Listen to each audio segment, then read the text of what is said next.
Morning guys, magandang umaga po sa inyong lahat. Tayo po ay nandito ngayon sa Kakahuyan, no? So, hinanap po natin yung malaking toro. Nandito lang po siya nagtatambay pala sa malaking akasya dito. Yan po mga kaibigan, mga toro. So yung pong inahin natin na bagong panganak na namatay. So parang naglalandi na po, kaya po hinanap ko yung toro. Nandito lang pala mga kaibigan. So tingnan ko po kung anong mangyayari ngayon. Yan po mga katoro, inaamoy-amoy ng toro. Nilalapitan ng toro yung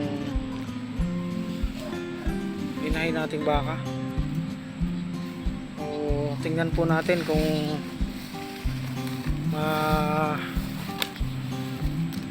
ano pa niya to.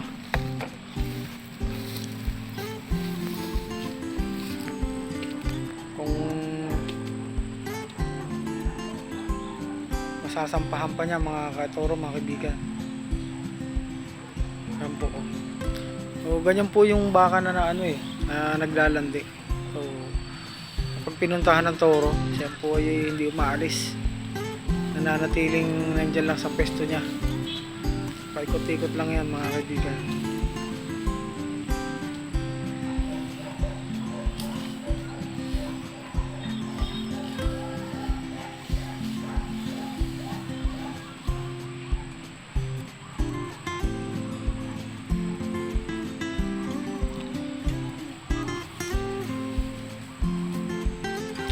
Gusto lagi nitong toro kakamutan siya.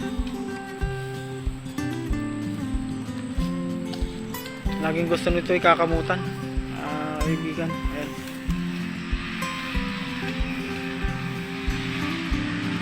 Kaya gusto ilalapit sa akin para makamutan.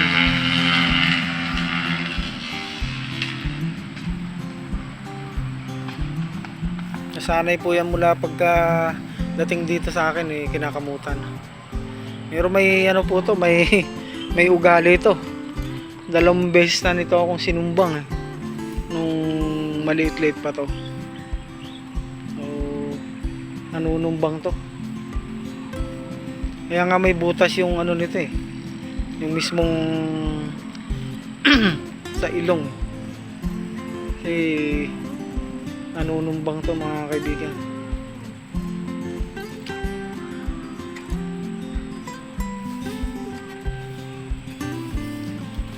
So yan tingnan nyo po yung niya, yung mukha niya.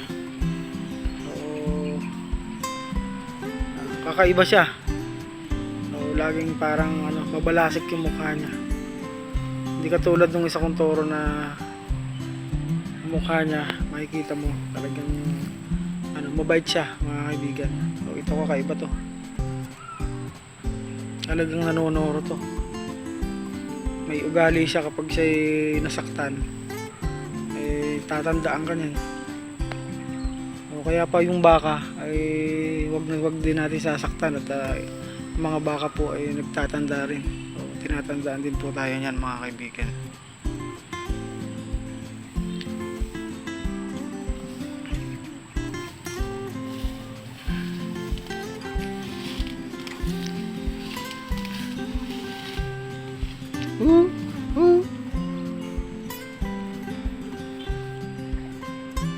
So yan po mga kaibigan, yan po yung ginawa natin ngayong umaga. So hinanap po natin itong toro. Itong baka ko na matandang inahin ay aking dinala dito.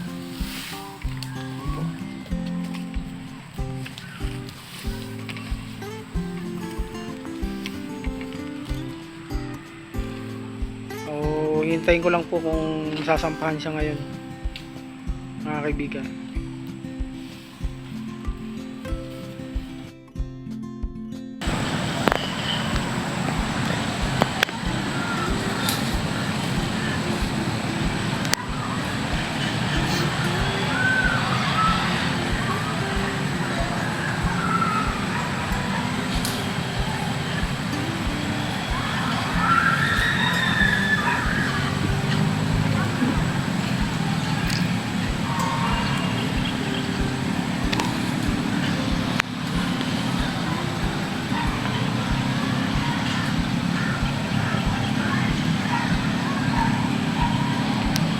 Sobrang taba na ng aming pambulog na toro.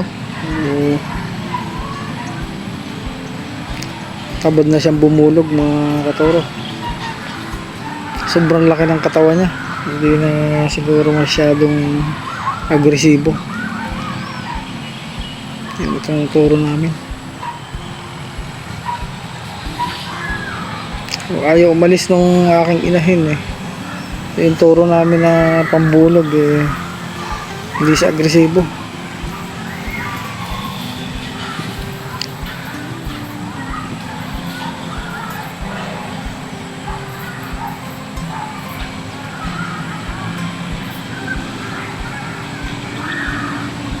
Ayan po, hindi gumagalaw yung toro. Yung inahing baka eh, paikot-ikot na siya eh. Hindi siya gumagalaw.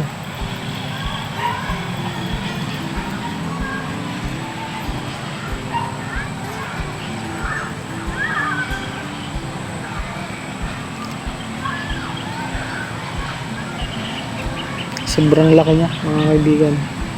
Hindi na po agresibo yung ating toro sa pag bubulog. Malamang hindi ito mabulog yung ating inahin na naglalandi ah.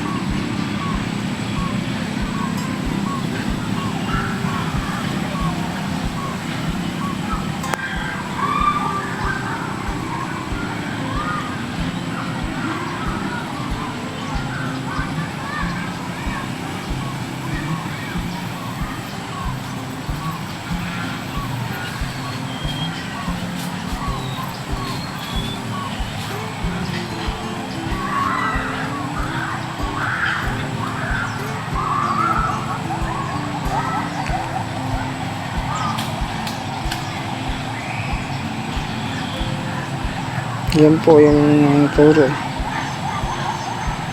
Tumitingala yung toro. Ibig sabihin naglalandi pa tong aking inahin na to. So mahina lang yung toro. Hindi na siya masyadong agresibo sa sobrang taba.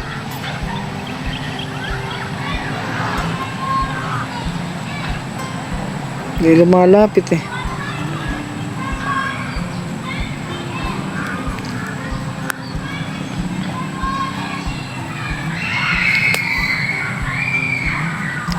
Abangan po natin, sabaybayan po natin hanggang sa mabulog mga katoro.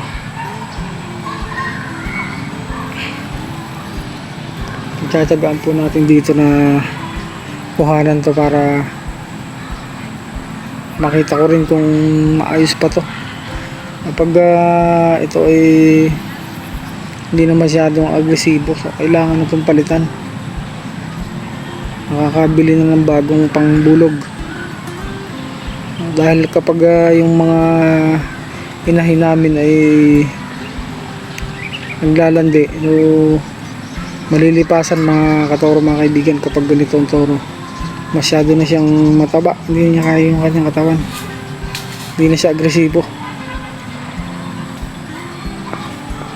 So ayan hindi po lumalayo yung aking inahin eh, pero yung toro namin hindi naman lumalapit.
Yan po mga toro. O, naamoy niya. Yung inahin.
Itong toro namin na to may ugali ito. Kapag may naglalanding baka, huwag kang lalapit dito. So nanunuro to. Kaibigan. Huwag kang lalapit dito kapag ganito. Ayan yun, sumisinga siya. Gagalit siya. Yun yung ugali niyan. Yan yung naobserbahan ko dun mula ito'y napapunta sa amin mula pag-aalaga ako. Ganyan po yung turo na to. Nagagalit siya kapag may naglalanding baka. Huwag na huwag kang lalapit dito. Siguradong tuturuhin ka nito mga kaibigan.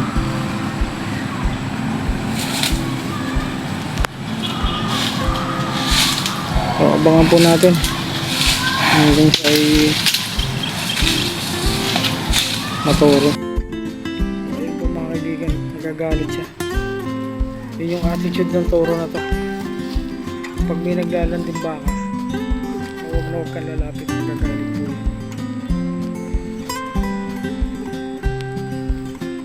Ayan, lalapit siya. Galit siya mga kaibigan.